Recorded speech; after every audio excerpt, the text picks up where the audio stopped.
Assalamualaikum warahmatullahi wabarakatuh. Perkenalkan, nama saya Salimatul Wahidah dengan NIM akhir saya 012. Di sini saya akan mendiskusikan mengenai tugas akhir dari mata kuliah statistika. Judul penelitian saya adalah pengaruh intensitas penggunaan internet terhadap prestasi belajar sebelum dan sesudah saat pandemi COVID bagi mahasiswa.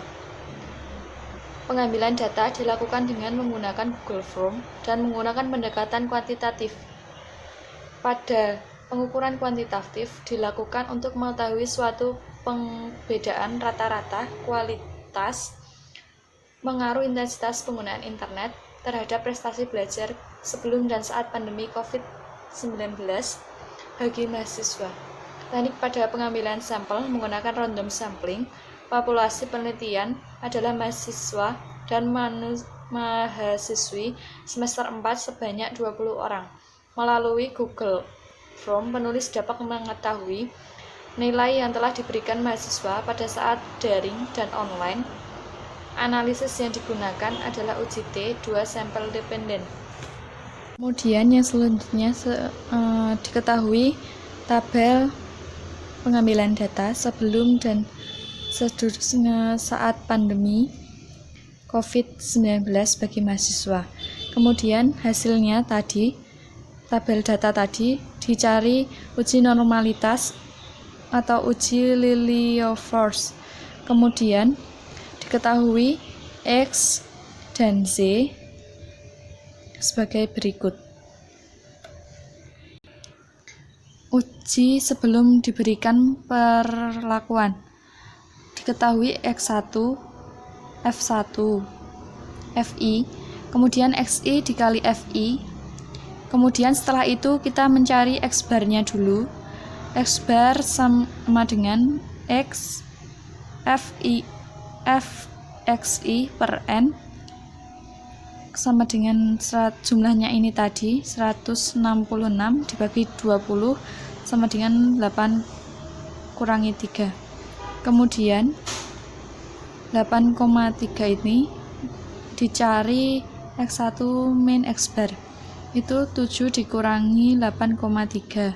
Kemudian dan ini selanjutnya seterusnya. Kemudian untuk mencari ini, hasil dari ini XI min X bar itu dikuadratkan, kemudian hasilnya seperti ini.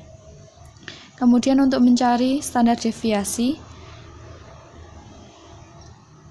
itu dicari sigma FI dalam kurung XI dikurangi X bar per N min 1.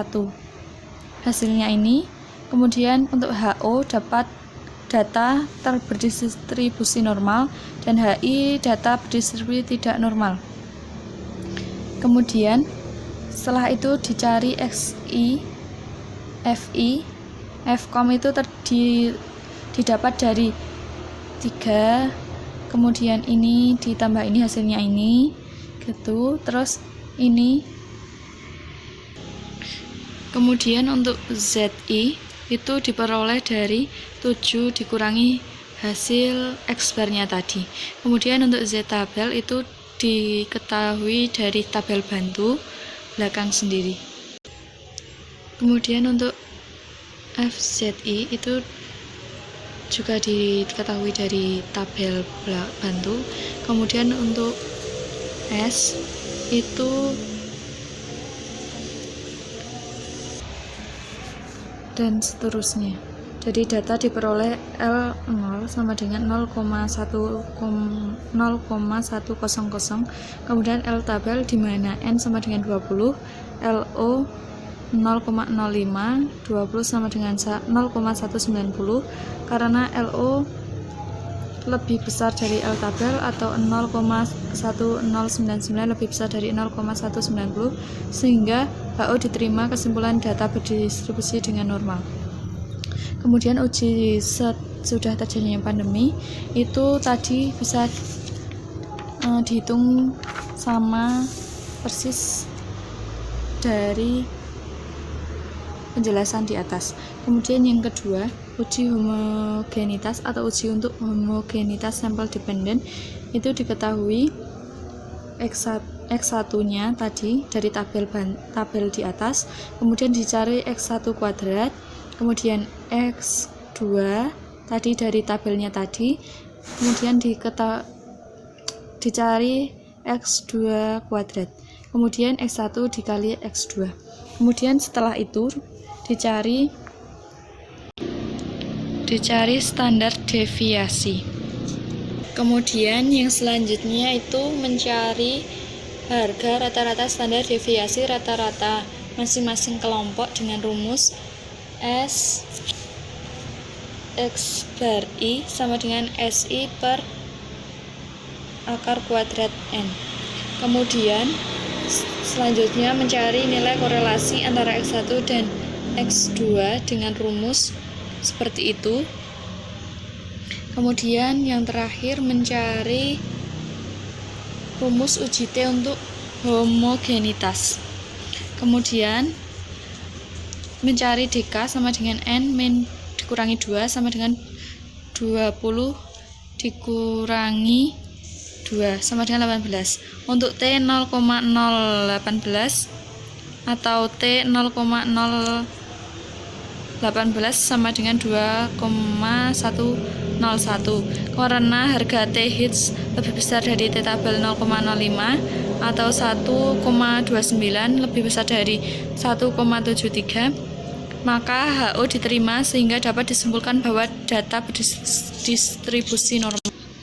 Kemudian yang ketiga itu mencari uji T sampel dependen. Ini Y1, Y2 didapat dari tabel tadi, kemudian D-nya ini didapat dari selisih Y1 sama Y2. Didapat data seperti ini, kemudian dicari DK N-1 20 dikurangi 1 19, T tabelnya 0,05 19 sampai dengan 1,729. Kemudian karena T hits